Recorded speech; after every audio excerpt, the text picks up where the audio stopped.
as turminhas estão engajadas com a aprendizagem da linguagem? Oxe, demais, Ju, eles ficam super empolgados. Acho que eles contam um dia, quando chega segunda, ele fala, tia, hoje é dia de trilha.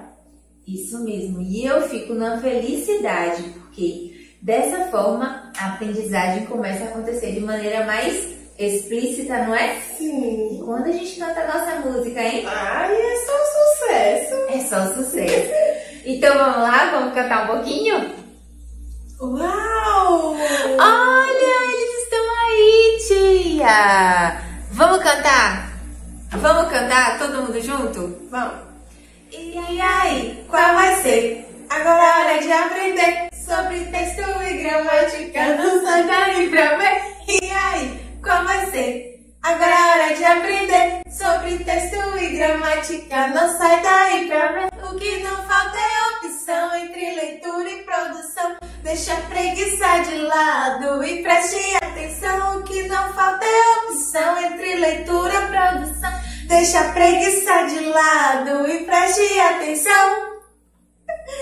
Ai, tia Ju, essa aula é cheia de emoção. Por quê? Quando a gente fala da língua portuguesa, a gente tem várias opções. E o tempo todo a gente está usando a nossa língua no momento que a gente lê não só um texto de conto, né, um texto literário, não só quando nós estamos lendo os livros do projeto de leitura, mas quando nós estamos lendo as reações das pessoas, os cartazes, os outdoors, os panfletos, quando nós vemos as publicações, nós estamos lendo também as legendas das fotos nas redes sociais, quando as pessoas colocam também a legendinha também nos status, nos stories. Com certeza. E aí é nesse momento que a gente vai ativar todos os nossos conhecimentos da língua, aqueles que nós já usamos naturalmente e aqueles que nós compreendemos a função e o uso por meio do estudo formal, que é o estudo na escola. E aí é que está, quando a gente começa a perceber as nuances dos textos orais e escritos, a gente percebe também qual momento a gente vai utilizar uma vírgula, um ponto, uma aspas, travessão, dois pontos, quando entra o narrador, quando entra a personagem, e a gente vai descobrindo e redescobrindo novas formas de ler, de escrever e de perceber o que aquele texto está passando para a gente. E aí é que entra dois tipos de discurso, não é isso? O discurso direto e o discurso indireto. Que a gente pensava que era só o discurso do político? Mas não é não. Ah, tia Ju, com relação a esse discurso direto e indireto aí, é bem tranquilo. Uma, porque os meninos já observaram que entre a fala do narrador e do personagem há diferença. E que o travessão, além de indicar a fala do personagem, vai indicar o discurso direto.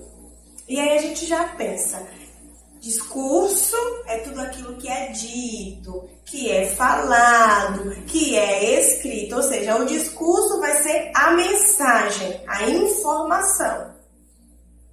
E o direto e indireto tem a ver com o emissor, quem vai falar aquilo ali. Se foi o personagem que falou e foi registrado desse mesmo jeito, por exemplo, no texto lado a lado bem bolado, nós temos ali as falas do personagem, escritos tal qual foi dito, ou seja, do jeitinho que o personagem falou, do jeitinho que Ricardo, que a vovó ou que o amigo dele falou, está lá registrado, discurso direto. E se aparecesse em algum momento o próprio narrador falando, ao invés de deixar o personagem, aí seria o discurso indireto. Aí nós lembramos, né? Direto, quando a gente coloca o in, né? O prefixo lá, o in no comecinho, a gente quer dizer não, ou o contrário daquilo ali. Então, o que não for direto vai ser indireto. E o discurso direto sempre vai vir marcado pelo travessão ou pelas aspas. O discurso indireto, não. porque vai ser outra pessoa dizendo com as próprias palavras. Um exemplo, se tia Ju chegou aqui, oi pessoal, que bom que vocês chegaram aqui, bom dia, e eu fosse relatar isso, eu poderia fazer de duas formas. Eu poderia colocar, no início da aula, tia Ju diz, o travessão, e aí colocaria o que ela falou. Ou eu poderia continuar na mesma linha. Assim que começou a aula, a tia Ju disse logo, aspas, porque a aspa indica que a autoria daquilo ali é de outra pessoa, né? Ou seja, é um texto falado ou escrito que não é de quem está escrevendo ali no momento. Daí eu colocaria entre aspas, né? Aspas no começo, a fala da tia Ju, e aspas no final. E aí eu indiquei. Agora, se eu quisesse dizer com minhas próprias palavras, eu poderia dizer, a tia Ju já chegou logo desejando um bom dia, uma boa aula para a galera do 4º ano e já foi dando o conteúdo. Percebeu que em momento nenhum eu dei espaço para o que ela falou.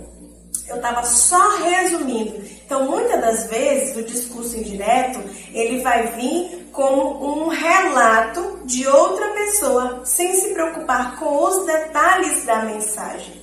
E aí, mensagem, a gente vai entender como texto, né? O que foi dito ou o que foi escrito. E aí não vai ter erro. Se ainda houver alguma dúvida, quando é que eu vou saber se é discurso direto ou indireto? A gente pensa, direto, se a pessoa que falou passou a informação direto para a pessoa que ouviu. Indireto, se houve uma terceira pessoa ali, ó, como ponte para essas duas pessoas, né? Quem falou, tem alguém aqui indicando, levando essa mensagem para a pessoa que vai escutar. E aí fica super fácil, né? Super fácil. Então não tem mais erro, hein, pessoal? Quando for o discurso indireto e quando for o discurso direto, você do 4º ano já vai saber bem direitinho. E ainda tem um outro ponto interessante que é importante a gente mencionar aqui para a galerinha, que é a diferença entre duas palavrinhas muito parecidas, mas que a gente usa em momentos diferentes, o mas e o mais. Quem aí não já se confundiu, hein? Na hora de escrever e na hora de falar. Mas e mais. Quando é que a gente vai usar o mas e quando é que a gente vai usar o mais? Vou falar pra ti, a minha época era assim, tá falando. Escreveu errado. Só que assim, quando a gente escreve o mais, ou o mas, ou o mais, a gente entende por que a pessoa acabou se confundindo, porque na pronúncia é a mesma coisa. Nós não falamos mas e mais. Nós falamos mais e mais. No momento de conversar, de falar, a gente acaba falando mais o tempo inteiro, né? Mesmo que aquela frase, no momento que a gente for escrever, for mas, a gente use o mas, né? Mas a gente escreve com i. Mas a gente fala com i. Desse jeito. E tudo isso porque a nossa língua, ela tá sempre em movimento, né, tia Ju? O tempo todo nós estamos criando recursos para facilitar a nossa fala. É no momento de escrever que a gente tem que ter uma preocupação maior. Para quem eu estou mandando isso aqui? Qual é a palavra certa para a pessoa entender a minha intenção, entender a minha mensagem, aquilo que eu estou querendo transmitir. Então é por isso que a gente fica por dentro de algumas regrinhas, como do mais e do mas. Essas duas palavrinhas, como o tia Ju falou, ela tem funções diferentes, objetivos diferentes e automaticamente fazem parte de classes gramaticais diferentes também. Tia Radassa, para classes gramaticais, isso mesmo. Todas as palavras da nossa língua são organizadas, vamos supor assim, em grupinhos, de acordo com a função. Então nós temos palavras para diferentes funções, para nomear, para dar característica, né? ou para criticar de uma forma positiva ou negativa. Temos palavras que são usadas para poder ligar um termo, ou seja, uma palavra a outra. Palavras que vão ser usadas para ligar uma frase a outra. E é nesse sentido aí que o mais e o mas vão ser totalmente diferentes. A gente parar para poder observar. Geralmente, ou sempre que nós falamos o mas, nós queremos dar uma ideia contrária. E mesmo que a gente não perceba, não tenha consciência disso, nós estamos ligando uma informação de uma frase com a informação de outra frase. E a classe de palavras usadas para fazer essa junção é a conjunção, ou seja, vai ligar uma informação à outra. Só que o mas vai ligar dando essa ideia de contrariedade, então ela é uma conjunção adversativa, ou seja, é uma palavra que vai dar a ideia contrária. Quer ver? A gente nunca se engana no uso, a gente só se engana na escrita, pela questão da pronúncia. Se nós dissermos assim, estamos em casa, mas continuamos estudando, ou seja, estamos em casa, mas em casa também estudamos. Que não é porque estamos em casa que não iremos estudar. Então, exatamente, tem essa função contrária, né, Tia Nada? Sim. Ou, por exemplo, se a gente colocar assim, falar assim, vou deitar, mas não vou dormir agora. Ou não estou com sono agora. Dá um sentido de contrariedade também, né? Porque ir deitar significa que a pessoa vai dormir, mas não estou com sono, mas não irei dormir agora. Sim. Então é um sentido contrário, né? Isso, Tia Nada? E a gente pensa, tranquilo. A gente pode pensar o seguinte, essa ideia contrária não quer dizer só que é o oposto, uma coisa nada a ver com a outra. Tem a ver também com a intenção, né? O que se espera como resultado daquilo. Quando a gente fala assim, como no exemplo, né? Que vai deitar, mas não está com sono. Não quer dizer que a pessoa não vai dormir em momento nenhum. Agora, já se eu dissesse, eu vou deitar, mas queria ficar acordada, aí dá uma ideia contrária de intenção. Quando eu digo vou deitar, mas não vou dormir agora, quer dizer que a gente espera, como a Tia Ju falou, aquilo ali, que não vai ser a resposta, o resultado final. Então, essa contrariedade tem a ver também com o que se espera. Eu espero uma coisa, só que, infelizmente, vem outra. E há uma dica, Tia Ju.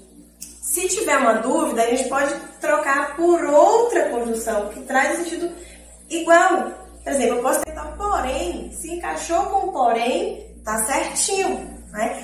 Vou deitar, porém, não vou dormir agora. Encaixou certinho. E tem outra também, se encaixar com entretanto. Isso. Também dá certo. E com portanto, já o entretanto e portanto nós utilizamos menos, né, Tia? É verdade, mas ainda utilizamos. Sim, muito. Inclusive nos textos, sejam em textos literários ou em outros que nós lemos, né? Não só na disciplina de língua portuguesa, mas nas outras disciplinas também. E o mais, Tia Ju? O mais com i. O mais com i, qual vai ser o sentido, Quartona, desse mais com i? Vai indicar essa ideia de quantidade, o contrário de menos. Então você tem sempre que pensar assim. Não é isso, Tia Nada? Isso mesmo, porque o mais, ele já é um advérbio de intensidade. Tia Radassa, advérbio, eu nunca parei para observar isso, que existe essa classe aí chamada advérbio.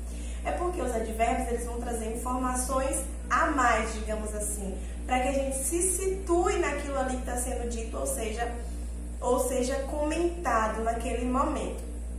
Exemplo, quando eu digo assim, Tia Ju é mais alta que Tia Radassa, eu estou identificando uma intensidade, ou seja, um tamanho, uma quantidade, ou seja, mais numa quantidade maior, entendeu? Por isso que é intensidade. Mas nós podemos também fazer comparações, como fizemos agora, ou podemos simplesmente indicar puramente quantidade. Eu quero mais feijão. Eu comi mais arroz. Eu quero mais bolo de aniversário. Então, estou identificando ali que a quantidade tem que ser aumentada. Então, perceberam aí que um não tem nada a ver com o outro no seu uso, na sua função? É só por conta da pronúncia que às vezes a gente acaba embolando um pouquinho. Só que a partir de agora, né, Tia Ju? Ninguém confunde mais. Ninguém vai confundir, com certeza. E na nossa aula online a gente vai fazer uma dinâmica bem legal com vocês. E a utilização desse mas e desse mais nunca mais vai ser confundido. Eu acho que depois dessa aula ninguém vai confundir mais não. Mas lá na aula online a gente confere, né, Tia Radassa? Com certeza. E se diverte brincando. Isso mesmo. Até lá, tá bom, meu povo? Um beijo!